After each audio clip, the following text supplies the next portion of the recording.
Good.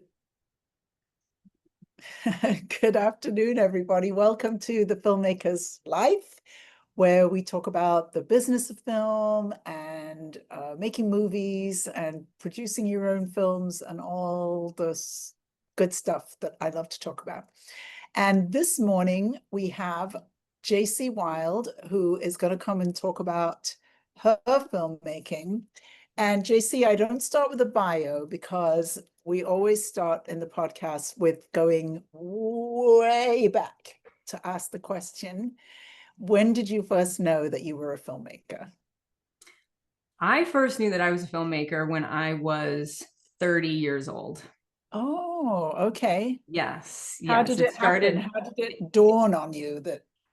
quite interestingly, actually. So I had always been a photographer ever since I was little. I loved taking pictures and capturing moments, and I've been a poet my whole life. So I always had like the smaller intricacies of filmmaking, but I hadn't put all the pieces together until later in life. And my wife is a painter, and I had talked her into not taking commissions anymore. I said, you really have never had time to focus on creating your own art.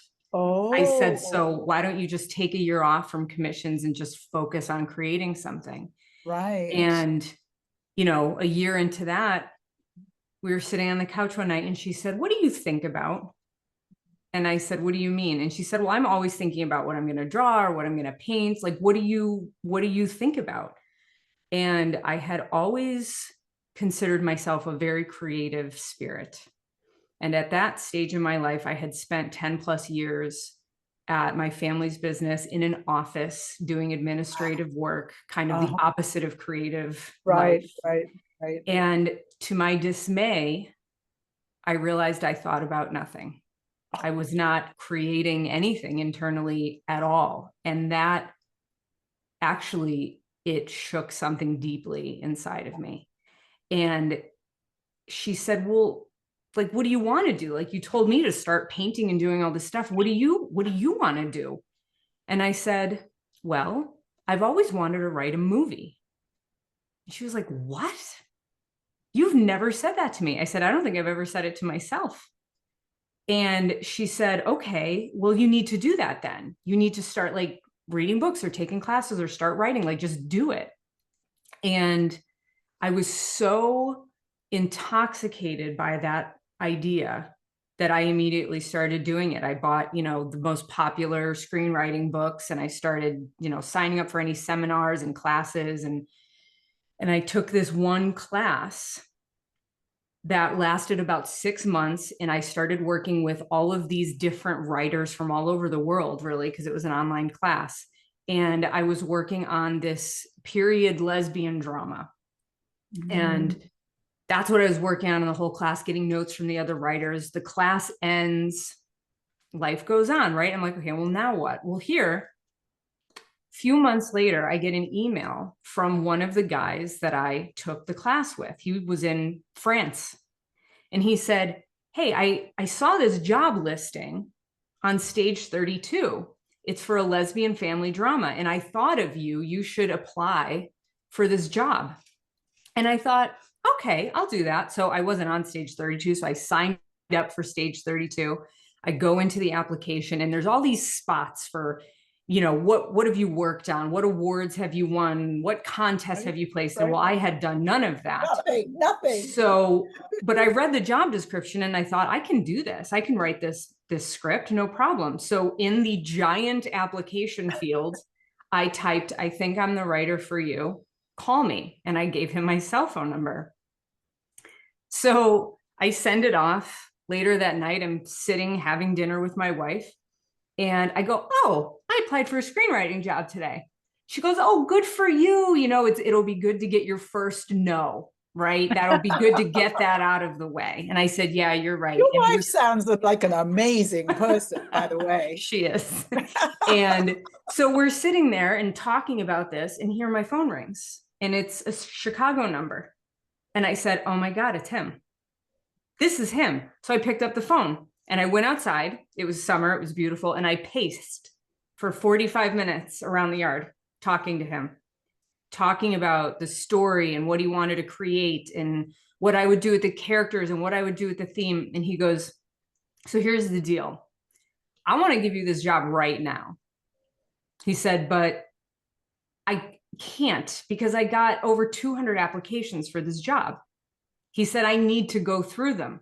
He said, please send me just a one-page write-up of everything you just said to me. Okay, no problem. So what do? I do a 6-page write-up because I had more to say than could fit on one page. So I went into character development and locations, and I went into the whole thing. So I sent it off. A week goes by and I hear nothing. And I'm like, I changed it too much. I was too ambitious. Right? Well, here we're in Philadelphia. We're at an appointment. And I get this text message from a weird email address. Hey, it's Joe. Give me a call. I've been trying to get in touch with you. Well, here I go to my wife and I say, guess who just texted me? She said, who? I said, the weird email address that's been FaceTiming me all week that I kept ignoring. I kind of do that with And it was Joe, and he wanted to give me the job. So he gave me the job. He said, I went through every application and your write-up stayed on top of the pile the entire time. And that's how I got my first screenwriting job. Wow. I wonder why also he called you. He wanted face-to-face to tell me he was giving me the job, but he used his email address. The original phone call, right? So you imagine he's got the 200 applications. Why did he call you before he called everybody else? I think because I didn't give him the whole thing. I think because I was just like, hey, I'm your guy. And I do actually recall him saying something to me like, you were the only one who gave me your phone number and said, I'm the one. He said everyone else just gave me their resume, which is essentially what the website asked for. He said, but you didn't give me any of that. I said, well, frankly, it's because I had nothing to write in the field. He said, well, you could have fooled me. It was total kismet. It was supposed to be, you know?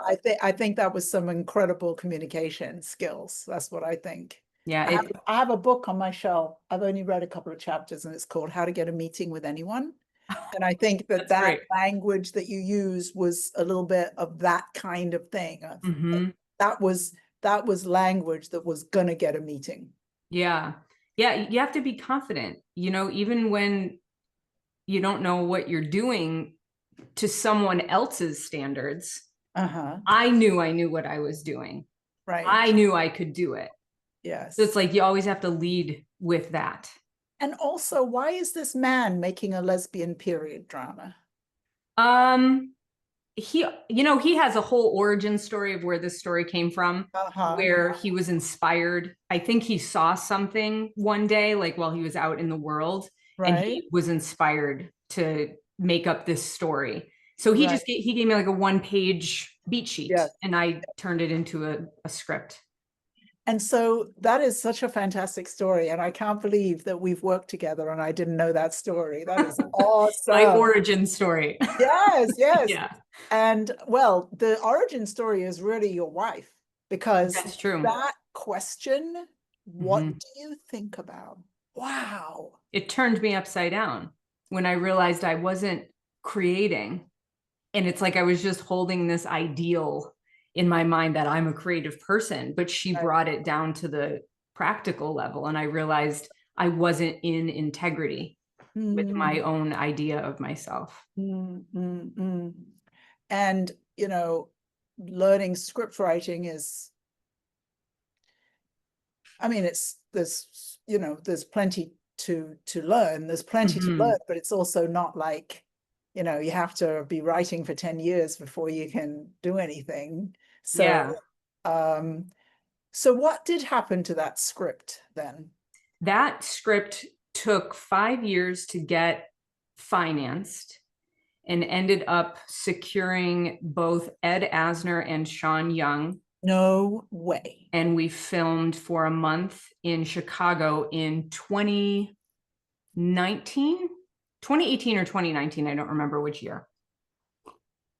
But it was produced, and it was on a very niche platform for about a year, because it was kind of right when we released it right when COVID started brewing. So everything started changing, right? The trajectory of how are people going to see this film, it kind of fell apart, and it was like, all right, well, now what are we going to do? So we put it on Lesflix, which I think still Right. exists. Yeah, yeah, yeah. And so it was on Lesflix for a year, but I loved the way that we premiered it. We did this whole Zoom Q&A with the entire cast and the heads of the crew department. And so like the day that it released, we had this great interviewer, and she was asking us all kinds of questions about the movie and about the making of the film. And it was great. It was awesome. And it was a really good experience. I actually had a spiritual awakening on that film set, Wow. because I believed up until that moment that I only wanted to write, that I only wanted to be a screenwriter, that I wanted to just be in a room all by myself with my characters and write. Right. And here I'm on a film set because Joe said, I really would like you to be there to guide the characters and blah, blah, blah.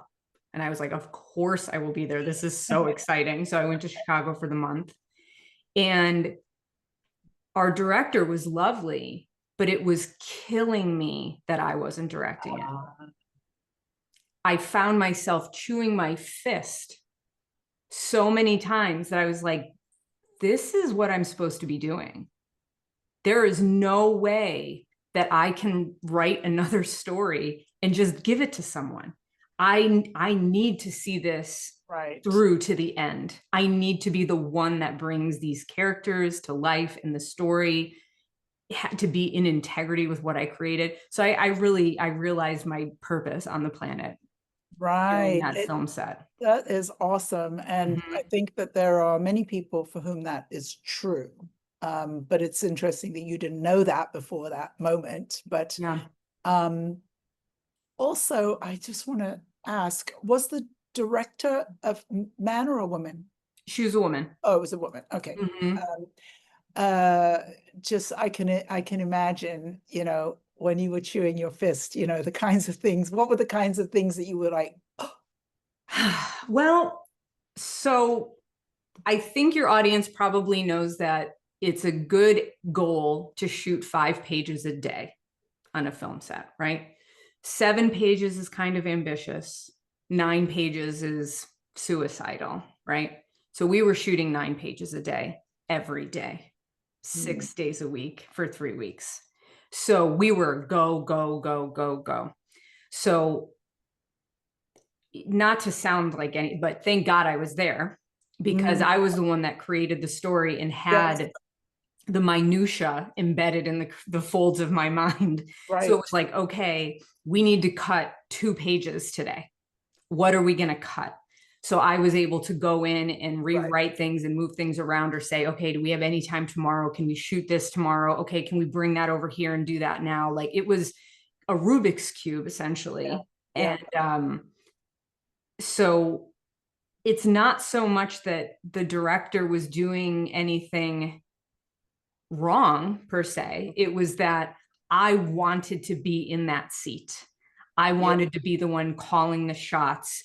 And, you know, there would be a moment where I just wanted to add this little nuance to the performance, but it wasn't my place to do so. Stuff like that. So it's not that she did anything wrong. I think the film turned out lovely. But I just knew that that was something I couldn't hand the baton over ever again. I do have to lodge a complaint, because when I first start working with my clients, I always say, can you send me all your films? And I didn't get to see this one, but I will. Because I think that's interesting to see what you know, I would love to see that, where you were not the director, but you were the writer, and see how that turned out. Anyway, sounds great. Is that you? Oh, it's me. Yeah, so very interesting, very interesting. So now you know you're a filmmaker. I guess before that film, by then you knew you were a writer, a screenwriter. That's right. And then when you got to go on the set, you realized, wait a minute, no, I'm a director. So Did you decide to go and take classes and things like that? Or did you just be like, I'm just going to direct? Well, I realized in real time that I had already directed the film by how I wrote it on the page. I see. I realized that all the decisions of how to shoot and what to capture and where I wanted the eye were already on the page. Right. So there was something for me personally that was baked in to being a screenwriter that showed me I could direct. And, you know, I don't know if I've done this in past lives. Sometimes it feels that way.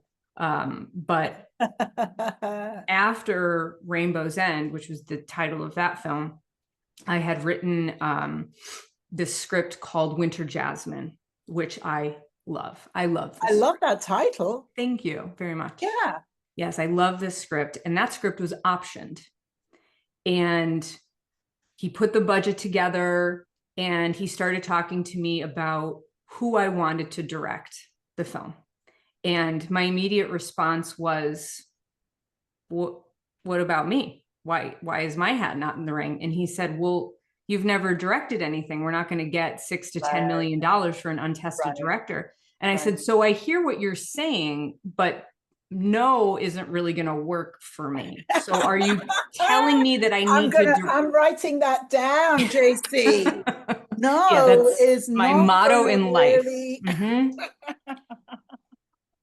So it's not no, it's here's how, right?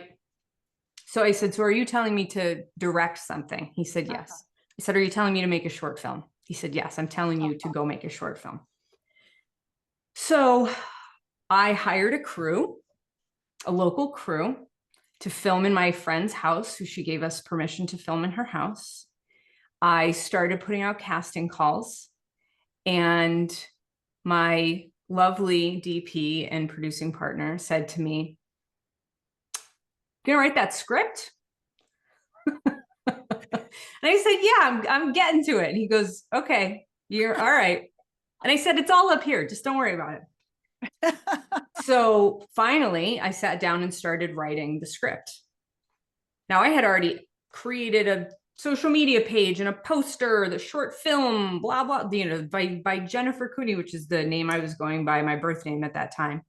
And I sat down, I started writing the script, which was very much already completely formed in my mind. And I got to page 20 and realized I just finished writing Act 1. Oh. So I was like, oh, this is not a short film. So the first thing I did was I called my friend whose home was offered. And I said, hey, how would you feel about us being there for 2 weeks instead of 1? And she said, I don't care if you're here for a month.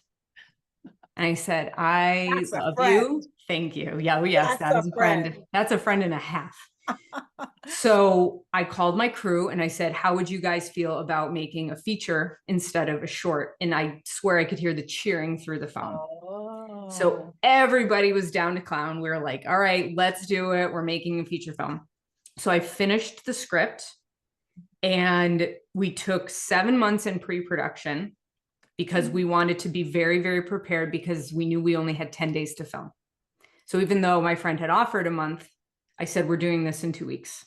Right. Period. We're not going to occupy her home for more than 2 weeks. Very, very small number of days. You are How many days did you have to shoot for? How many pages did you have to shoot a day to get through 10 days? The script ended up being, I think, 77 pages.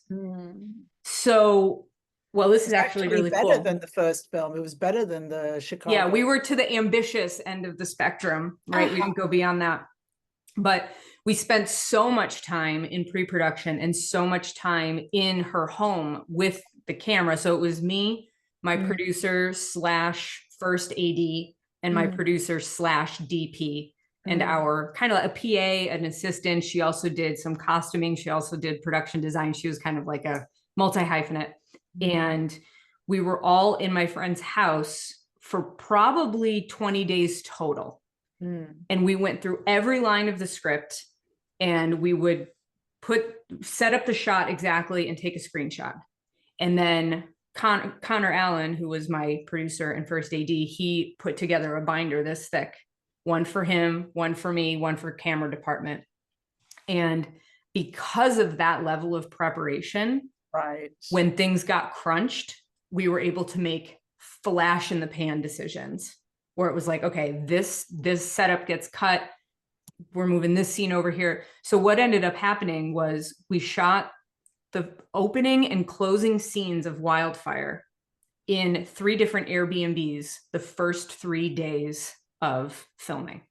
So we shot their opening scenes and their closing scenes for the couples all in 1 day. Then we went to my friend's house and spent the last 7 days there. So you know from Wildfire that a lot of it is nighttime. A lot of it is outdoors around this fire. Yeah. Well, here it starts raining. Oh.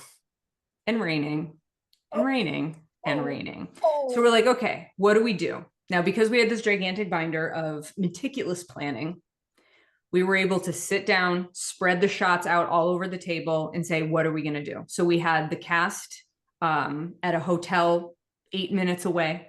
So we were able to shuttle them back and forth and get them in when we needed them. So we shuffled everything around majorly, but get this. So we pushed it and filmed all the way to the last day. So everyone was going home the next morning. Okay. And we were filming all night long. Oh, wow. It had rained so much and we had to maneuver things so much that by the time we got to that final day, we had 17 pages to shoot. And it was still raining. So we did everything we could inside the house. And we had, every time it stopped raining, we sent out all the PAs to dry things with hair dryers, right? So they're drying everything, drying the patio with the big patio heaters. With a hair dryers, patio, anything we could, the leaf blower, like anything we could do to make it look dry. Yes.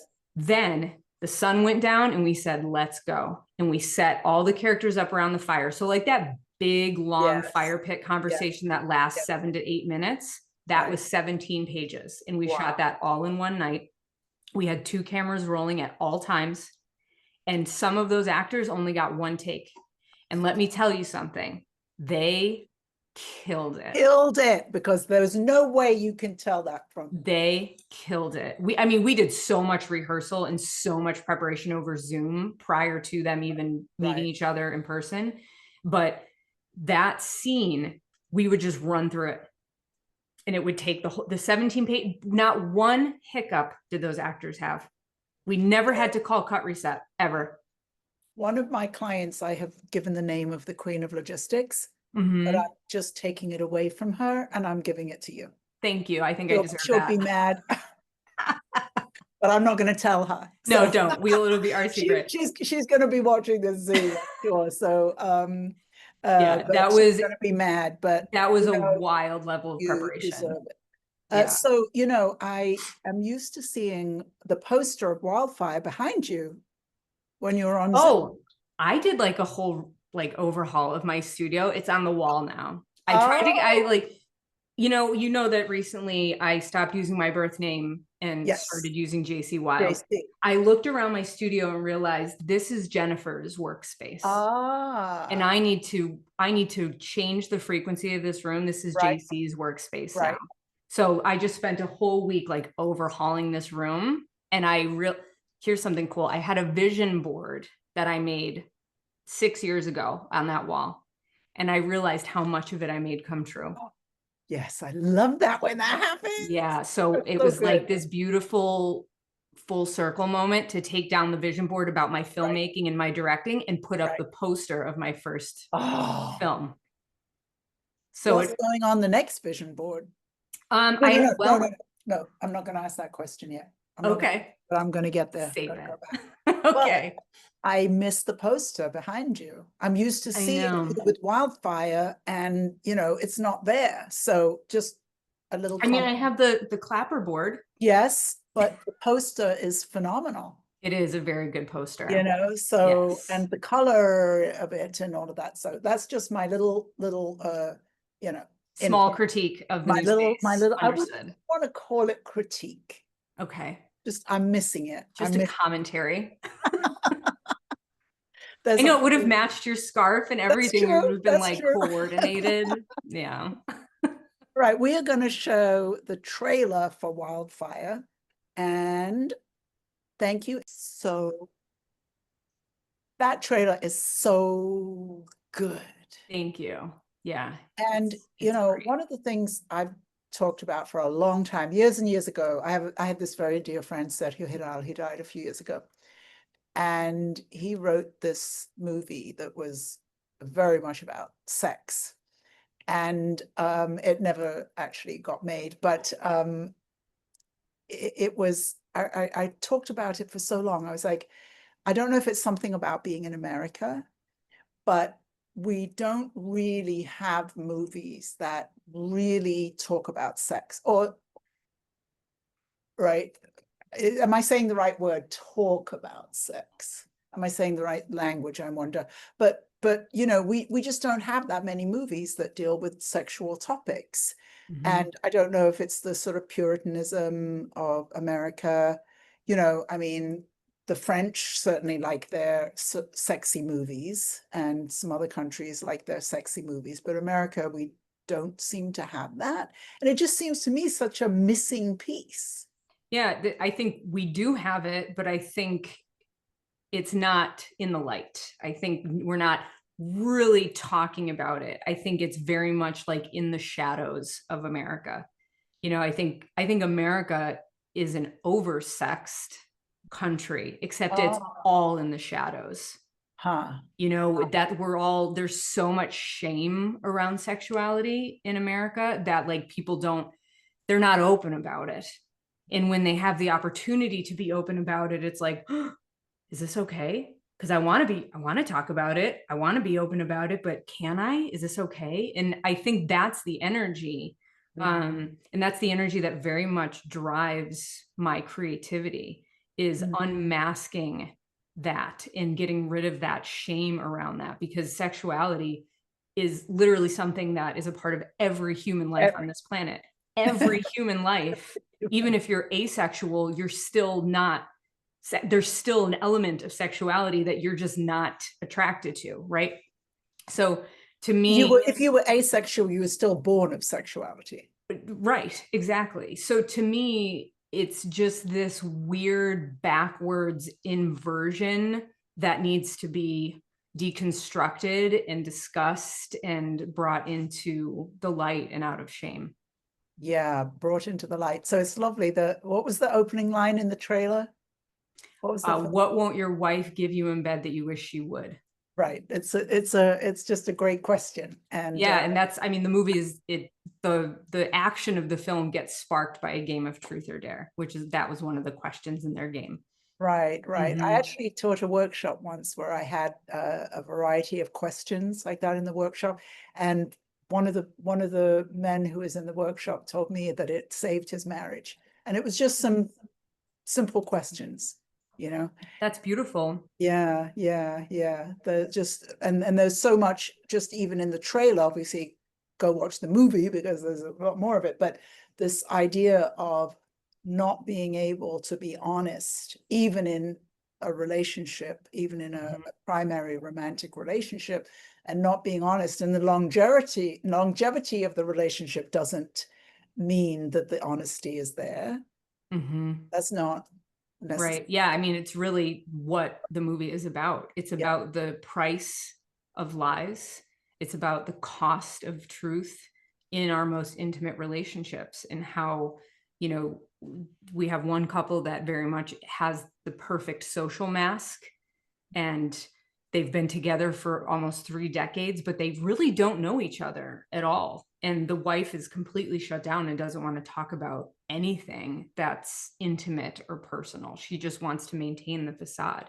Then we have another couple that is exploring with radical honesty, and how does this feel? Okay, that hurt my feelings. All right, let's talk about it. Let's grow because of it, right? And all the struggles and challenges that come with that path. Then we have another couple who's like, the husband's like, just tell me what you want. Like, I'm down for anything. And she's too afraid of her own self to step out and say, okay, I think I'd like to try this, or I'm interested in that. So it's just a very conversation-driven exploration of sexuality and intimacy and where those two collide in close relationships. There's a book by Patrick Carnes called Sexual Anorexia. And he says people spend huge amounts of money trying to get the sex back into their lives. And he said, and I would always say to my clients, why don't you try honesty? Yeah,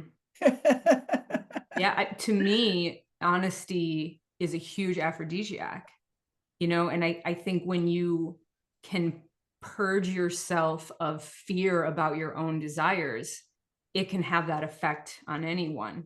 But it's like, how big is the fear? Is the fear much greater than your desire to be liberated from it? Then maybe you'll stay in that cave for a long time. But the more you address that fear with self-acceptance, right? The fear just naturally gets smaller, and then your desire to be liberated becomes much stronger and bigger than it. And you're able to say, okay, this is super scary, but I'm going to say this thing that I feel or that I want or that I'm interested in. And then let's see what happens, right? That's the true test of the strength in a relationship is, can I show you, can I bare my soul to you, and will you still accept and love me, right? Right. Although I think I love what you just said about it's really about self-acceptance. Oh, that's the first step. Yeah.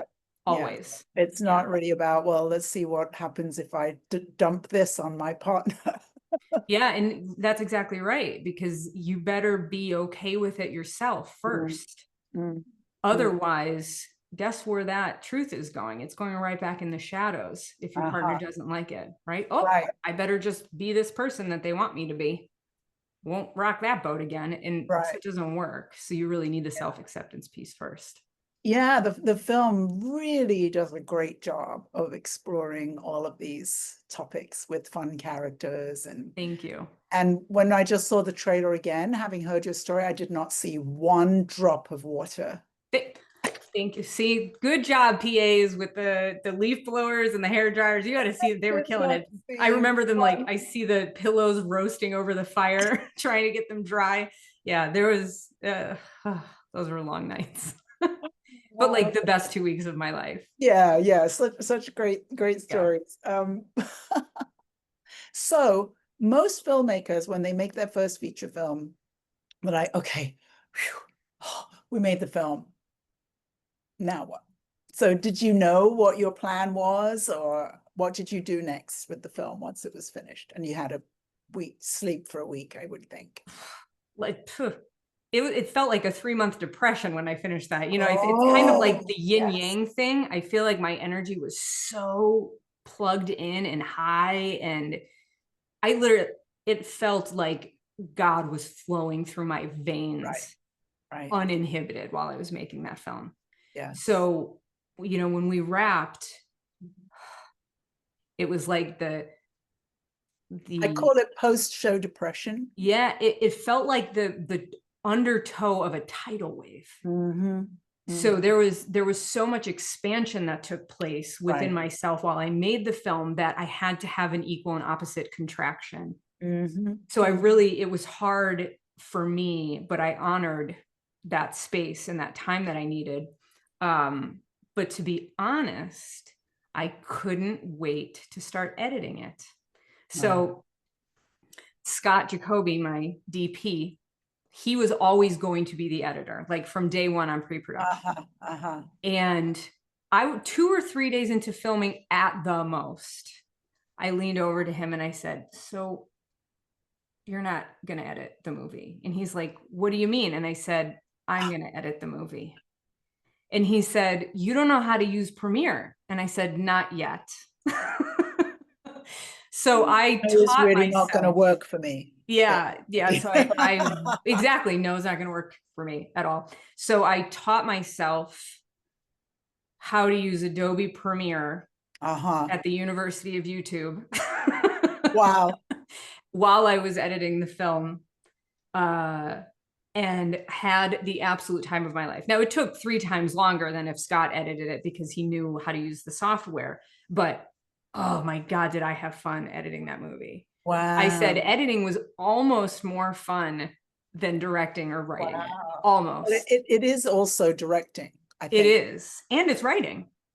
It's also writing. You know, Right. there was, because remember, we only got one take for a lot of those Yes. fire pit Yes. conversations. So when I was editing that, I was going through it with a fine-tooth comb looking for reactions. Ooh, that's a really good one. That was a great look of surprise or concern, or like there's this moment in the movie where Dell is saying something about the past, the present, blah, blah, blah, whatever she says. And I grabbed this piece of Noah's performance, Todd Lycia playing Noah, where he looks at his wife, then at Eliana, and then at Dell. And the timing was exact. So I took that piece and I placed it like where Dell was talking. And it's just this beautiful moment of like, okay, taking a chunk of that performance and taking a chunk of this performance and making them unified, where I didn't write that in the script. I didn't direct that. Right. But I edited it together in a way that it was rewriting the experience that these characters were having. Yeah, I've heard, I think it's Mark Kermode. He's my favorite film critic, Kermode. He's English. And he says that there are 3 times that you make a film. One is when you write it, one is when you shoot it, and one is when you edit it. That is absolutely right. That edited film does not really necessarily have, I mean, it may have something to do with the original script, but it could be quite different in I'm loving all these stories, JC. It's really cool. So you got out of your depression and you edited the and film. Started editing. Yes. Got right to editing, and had the time of my life editing. I really, really did. And I had a blast putting temporary music to it. I used Artlist.io. I got a subscription to that and just combed through song after song after song, and watching the movie over here on the monitor and listening. Okay, how does that work? So I found all great music, but I found the 2 composers that ended up on this final soundtrack. So the one, his song, I literally picked it off of Artlist and dropped it in Premiere, and I couldn't believe the way it lined up with the edit.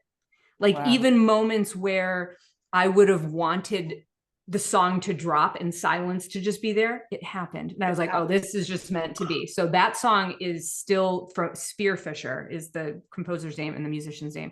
So that's in the film. That's the big long song that plays throughout the fire pit scene. But then I found this other song, Circularity by Brianna Tam. And I was like, oh, I could not get this song out of my head. I was humming a cello song. Wow. Couldn't get it out of my head. And it was perfect for the end. So I contacted her and I said, do you have any interest in creating an original soundtrack? Of course, the answer was hell yes. So she and I worked closely together on building the original soundtrack. So she wrote all of the music that's on the soundtrack. I'm trying to remember, does the film open with like a hip hop song? No, it's with Brianna's music. The song you're probably thinking of comes up when the ending credits start. Okay. Yes. Yeah, because that's a song that I use all like earlier in the film, right in the middle of it. But no, Brianna's music, man, it was great working with her. We spoke the same language. So like, I don't speak musical language, but I speak emotional language fluently. And so does she. Yeah. So I was able to say, this song feels a little tense and I would rather it be anticipatory. And she would go through and make adjustments. Wow. Yeah, it was very cool, the level of refinement that we were able to do to the music just by speaking emotionally. That is awesome. It was very fun. So how did you do festivals first, or did you just go straight to distribution? What did you do? Well, I did. So this is my first rodeo, as they say. So I put this into so many festivals before it was even done.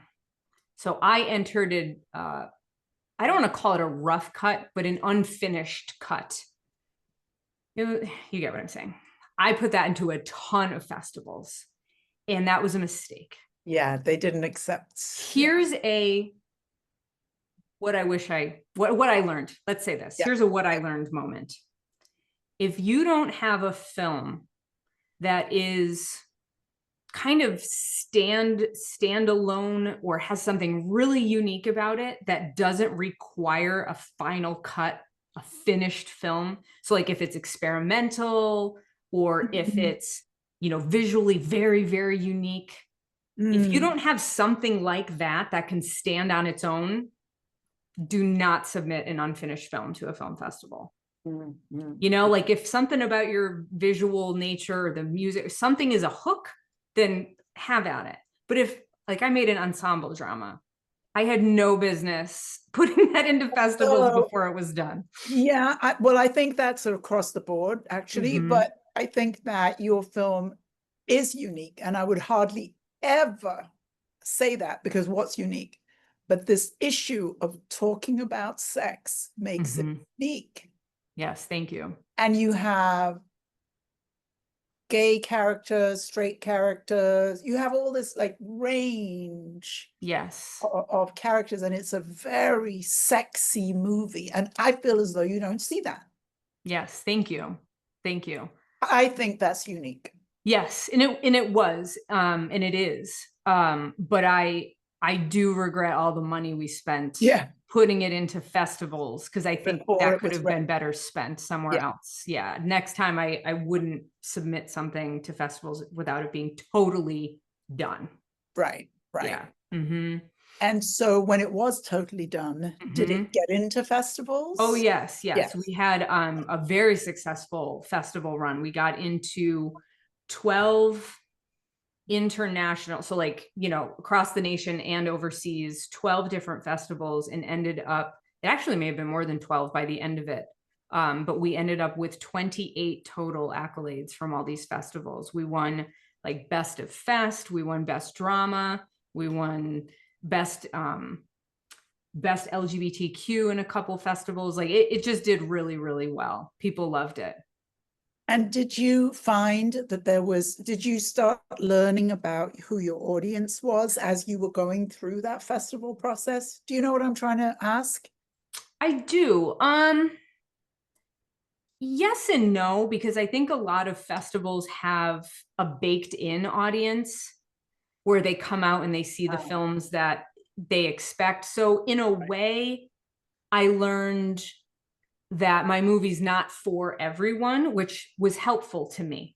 I think the topics that I'm discussing in Wildfire make a lot of people angry, right? Because it goes against, you use the word Puritan ideals of like, you don't talk about sex, you don't say these things in public, or like Dell, the character of Dell, she made a lot of people angry because of the things that she was saying. Don't we set ourselves up to fail thinking you can only feel love for one person? Like that makes a lot of people angry. Right. So I learned that, which was helpful to me, because it made me think, okay, I need to be a little more precise when I do my marketing for who this film is for. And I need to think more about people who are open-minded in that arena the way that I am.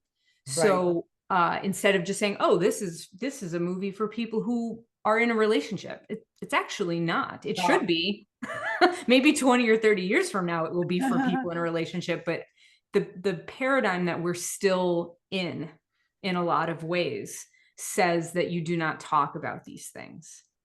So I think we're skimming the surface of that new paradigm that says the person I'm with, I should actually know them. But I think the old paradigm says not necessarily. Right. So I think for the marketing purposes, it taught me a lot about being more specific. So if you had to say who your audience was now, what would you say? I would say the personal growth community, people that are really interested in things like radical honesty, things like conscious coupling, things like I don't want to say, what's the best way to put it? Maybe non-traditional relationships, people that are open to exploring their sexuality and doing it openly with their partner and saying like, hey, I think this is who I am. Who are you? Let's figure this out together. You know, that's not common, but I think it's becoming more more represented in the collective. So I think that my audience is kind of still awakening. So I'm, you know, being patient with the fishing aspect of marketing, right? I know that you've really put a ton of effort into marketing. What have you found successful for your film? Here's something that was very successful that I would even double down on next time. Behind the scenes footage from day one. Right. Day one pre-production, day one development. Yeah. Always have a camera and a video camera in your face. I actually, yes, I always say though, I thought you were going to say something else. Have somebody assigned to doing that. Oh, that's exactly right. Yeah. Someone who knows social media. I mean, if you look on our Instagram page, which is at HalfJack Generation, you can look at our story highlights and see from pre-production all the way through to festivals just in stories. Like you could literally watch our whole process, which is so fun. And I've gone back and watched a lot of them and it's like, oh, this is the best. But it's great because we brought people along for the ride. You know, it was lovely to not only capture the process, but to get to know people along the way. And the person who did all the stories and all the content creation on set, her name is Kristen Lang, and she doesn't do it anymore. She moved on to other things, but she did such a great job. Like she was just always in my face. I got so used to her being there and it was great. Like she just had a fun, and that's another piece of advice is make sure it's someone who is personable and charismatic and not afraid to talk or ask questions. Because if you're, you know, maybe sheepish or shy, maybe that's not what you want. You know, you want someone who's going to get in your face with the camera and then we had another person just dedicated to BTS still photography.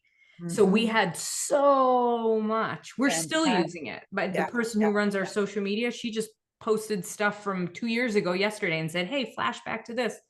And it's great. People love it. And it's so fun to see the behind the scenes. So fun. So I would double down on that next time. I would have an actual videographer doing BTS on top of a photographer doing BTS, especially during filming. So when you make your next vision board, what's going to be on it? What movies are going to be on it? Well, I'll definitely put because I like to create posters when I write a script. It helps me to like home in on the energy of the film. So I'll definitely put the posters that I've created for my upcoming films, 2 of which I'm in development for in pre-production right now. And then if I'm writing a script, I'll probably print out the first page and put that on the vision board, you know, like the title page. And I like to put pictures of me on set just to keep that energy percolating. And, you know, obviously you always want to up your game. You know, your next project always wants to be a little bigger, a little bolder than the last one. So I don't know, maybe I'll get a little Oscar statuette picture and pop that up there. We'll see what shows up. But my next 2 projects, one of them, I'm embarking on my first documentary film, which is going to be really fun. And that one is called Sex God. So that is about the cultural and deeply individualistic split between the spiritual identity and the sexual identity within each of us, and what I perceive to be a collision of the two. How God and sex can very naturally and complementary commingle in our lives and in our identity. So that's in pre-production right now, and we're going to put a call out to the public for people to share their personal stories about reconciling their spiritual and sexual identities to see how that fits into the telling. And then I have my next narrative, which is a script that I wrote called Windows of Avalon. And that is about a sexually repressed housewife. And when a provocative young woman moves in next door, her reality starts to split into parallel dimensions that mirror a painting of mythical Avalon in her house. So that one's about awakening the goddess within. So it's, my films all have a pattern because I think that our purpose on the planet is baked into what we're passionate about. And that's what I'm most passionate about, is eradicating the shame and the darkness and the hiding around human sexuality, because I think it's a portal of power. Absolutely. Our creativity and our sexuality are literally in the same energy field in our body. Right. So if we're repressing one, how could we not be repressing the other? They're the same. They have the same source. So I feel very passionate, and it feels like a very important topic to deconstruct and get people talking about, and maybe removing the stigma around talking about it. Do you think that you might do some things that are not just films? Do you see yourself writing books or being a speaker or anything like that? I do see writing books in a perhaps later chapter of my life. I still write poems all the time. I think about publishing a book of my poetry, and because I have been published 4 times, but those have all been in anthologies. So I would love to put out my own book of poetry. And I already have the outline written for a book that is kind of like new age storytelling. So it's kind of like the hero's journey flipped on its ear for like the new age. And the subtitle of that is "And a Surprising Guide to Living." Because to me, the more we understand mythical storytelling, the more we can understand these, checkpoints in our own lives and what the meaning is behind them. Yeah. So definitely. So yeah, I have lots of creative ideas, and also to work with my wife on books, because she's first and foremost an illustrator. Even though she paints, she loves to draw. So we want to do illustrated books together. I almost just asked because I don't think I fully had really understood she was a painter, but in Windows of Avalon, there's a painting that's very, very, very important in the screenplay. Will she be creating that painting? Is that how you see? No. Okay. No, because she has a very specific style. And like myself, we only like to make what we want to make. So I think for the sake of our marriage, I will not be directing her on how to paint a 8-foot wide, 6-foot tall painting of mythical Avalon. I will find a artist who feels equally as excited to create that as I will be to direct the creation of it. Who's always wanted to paint mythical Avalon. That's exactly right. That's exactly right. Yes. But anyway, thank you so much, JC. I really look forward to seeing your films. I hope we get to work more together in the future. It's been an absolute pleasure. Definitely. Likewise. And I can't wait to see what happens with the next 2 movies. And I'm sure there are more after that. Yes, always a parade of ideas following me. Seeing which tiger's tail I'll grab onto first. It's so funny to think that there was a time that you were not creating in your mind. Isn't that amazing? Mind-boggling. Yes. It's mind-boggling how I allowed that slippery slope to be my path. Yeah, or just didn't have that portal open. That's what it sounded like. It was like the third eye opening or something going. Definitely. Definitely. Yeah. Yeah. So I can't wait. I can't wait to see what you do next. Thank you. Me too. I can't wait to bring it all to fruition. All right. Thank you so much, Emily. Thanks, JC. And we'll talk soon.